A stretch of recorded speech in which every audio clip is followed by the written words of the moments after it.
മക്കളെ motion in A plain എന്ന് പറഞ്ഞ ചാപ്റ്ററിലെ ഒരു സിമ്പിൾ പക്ഷെ അടിപൊളിയായിട്ടുള്ള ക്വസ്റ്റൻ നമുക്ക് എന്ത് ചെയ്യാം നോക്കാം. ഓക്കെ, ഇതാണ് നമ്മുടെ question. The resultant of two vectors acting at an angle of 120 degree. രണ്ടാൾ നമ്മൾ ഉണ്ടാക്കുന്ന ആംഗിൾ എത്രയാണ്? 120 ഡിഗ്രി ആണ്.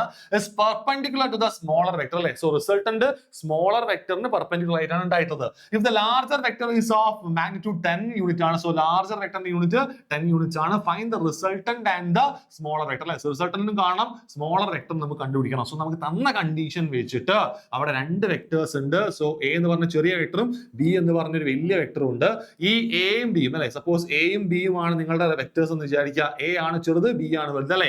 ഇവിടെ റിസൾട്ട് എടുക്കുന്ന സമയത്ത് നമുക്കറിയാം നമ്മൾ എന്ത് ചെയ്യണം, അവിടെ പാരലോഗ്രാം ലോ അപ്ലൈ ചെയ്യണം. സോ പാരലോഗ്രാം ലോ അപ്ലൈ ചെയ്യണം. സോ അപ്ലൈ ചെയ്യുന്ന സമയത്ത് നോക്കണം, പാരലോഗ്രാം ലോ നിങ്ങൾ കറക്റ്റ് ആയിട്ട് എന്ത് ചെയ്യുക, അവിടെ വരച്ചു നോക്കുക. വരച്ചു നോക്കുന്ന സമയത്ത് അവിടെ റിസൾട്ട് എന്ന് പറഞ്ഞാൽ എങ്ങനെ വരണം, ഇതിന് അല്ലെ സ്മോളർ വെക്ടർ, ഇതാണ് നമ്മുടെ സ്മോളർ വെക്ടറിന് ഇയാൾക്ക് എന്ത് ചെയ്യണം, പെർപെൻഡിക്കുലർ ആയിട്ടായിരിക്കണം നമ്മുടെ ആര് റിസൾട്ടന്റ് വെക്ടർ അവിടെ വരേണ്ടത് അല്ലെ. സോ അത് നമ്മളോട് പറഞ്ഞിട്ടുണ്ട്. ആൻഡ് നമുക്ക് വന്നെന്താണ്, നമ്മുടെ ഫുൾ ആംഗിൾ എത്രയാണ്? 120 ഡിഗ്രി ആണ്.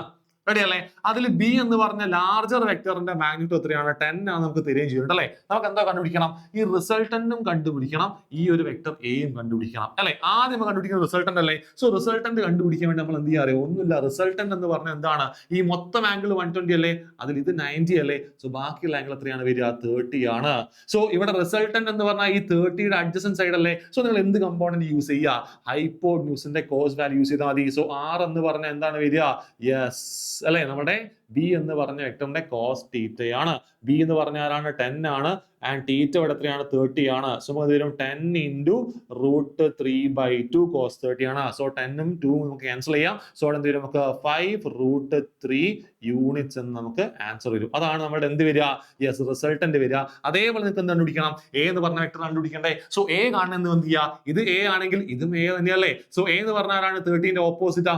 ഓപ്പോസിറ്റ് കാണണമെങ്കിൽ നിങ്ങൾ എന്ത് ചെയ്യണം? സൈൻ കമ്പോണന്റ് അല്ലേ. സോ ബിന്റെ സൈൻ 30 നിങ്ങൾ അവിടെ കണ്ടുപിടിക്കണം. സോ എ എന്ന് പറഞ്ഞ ആരാ വരിക? ബി എന്ന് പറഞ്ഞാൽ 10 യൂണിറ്റ്സ് ആണ്. സൈൻ 30 വരിക അല്ലെ. സൈൻ 30 എന്താണ്? 1/2 അല്ലേ. സോ 10 into 1/2 എന്ന് വെച്ചാൽ എത്ര വരിക? 5 യൂണിറ്റ്സ് ആണ്. സോ നമ്മൾ എന്തോ കണ്ടുപിടിച്ചു അവിടെ? യെസ്, ആ ഒരു എന്ത് സ്മോളർ വെക്ടർ കണ്ടുപിടിച്ചു, നമ്മുടെ റിസൾട്ടന്റ് നമ്മൾ കണ്ടുപിടിച്ചു. സെറ്റ് അല്ലേ? സിമ്പിൾ അല്ലേ?